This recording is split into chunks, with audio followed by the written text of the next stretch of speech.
This is Sasuke, and out of the 9-tailed beasts in Naruto, which one would make the most sense being inside of him? Well, to me, the one that makes the most sense is the 3-tailed beast. So what if Sasuke became the Jinchūriki of the 3 tails? How would this change the course of the story, and what implications would it have for the other characters as well as the ninja world as a whole? Well, all of this and more will be explained in this video. Now, I don't know about you, but I didn't really know much about the other tailed beasts, apart from the 8 tails and the 9 tails, which are shown very often in Naruto. But the more I looked into them, the more I realized that 1, we need a dedicated show on just the tailed beasts, because I think some of their powers are actually insane. And 2, narratively speaking, the 3 tails makes the most sense, as it was once almost in the hands of the Hidden Leaf. You see, sometime after the events of Kanabi Bridge, Rin Nohara was kidnapped by what seemed to be the Hidden Mist Village, and she was forced into being the Jinchūriki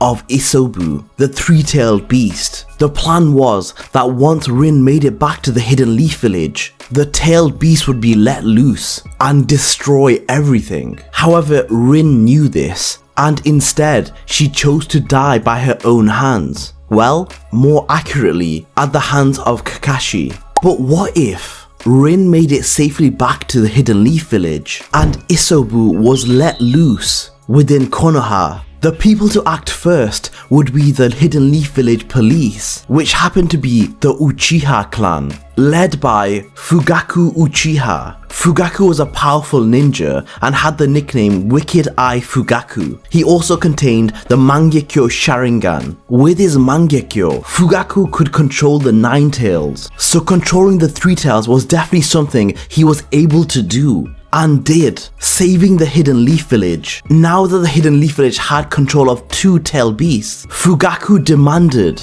that the 3 tails would be transferred over to the Uchiha. You see, tensions between the Uchiha and the Hidden Leaf had gotten pretty high. With the 9 tails going on a rampage a few years later, the villagers blamed the Uchiha, as only they had the power to stop the 9 tails fox. With the Uchiha clan being pushed to the edge of the village, Fugaku wanted to ensure their safety and demanded that the 3 tails would be a Jinchūriki from the Uchiha clan in order to maintain balance and therefore peace. So when Fugaku had his second son, Sasuke, they performed the ritual and transferred the 3 tails into Sasuke as a baby. However, this only made tensions higher between the two, as they were accused of wanting the 3 tails in order to overtake the village. This would lead to the events that we're already aware of, with Itachi massacring the entire clan, leaving Sasuke as the sole survivor. Sasuke would become the Jinchūriki of the 3 tails,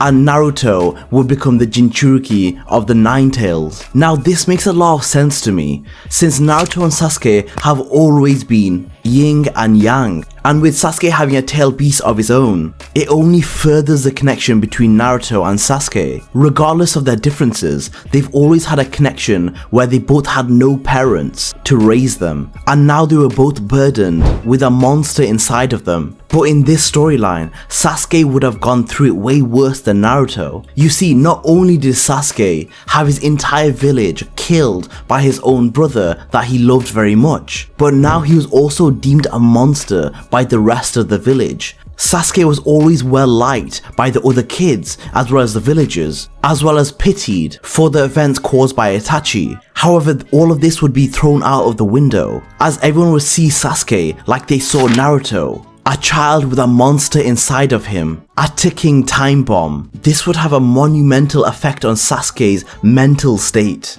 Sasuke would become the villain, hating the Hidden Leaf, understandably. The world would become Sasuke's vengeance playground. He would not only want to kill Itachi, but he'd want to take revenge on all the villagers who treated him like a monster. Sasuke would still be in Team 7 under Kakashi. Kakashi being one of the very rare people who would understand Sasuke's position. Kakashi knew Itachi growing up, and he was also aware of the situation that led to Sasuke becoming the Jinchūriki. Kakashi would train Sasuke alone, hoping to break through to him. However, Sasuke's hate and anger would be way too strong, and it wouldn't take much from Orochimaru in order to convince Sasuke to abandon the Hidden Leaf Village. Sakura, who is also on the same team as Sasuke, would still find Sasuke very attractive. However, Sakura is very susceptible to the opinions of others, especially her parents. So as a child, she would have been taught to stay away from Sasuke and keep her distance. However, Naruto, on the other hand, would have been more obsessed with Sasuke than he was in the show. To Naruto, Sasuke was the only person in the world who understood what he was going through,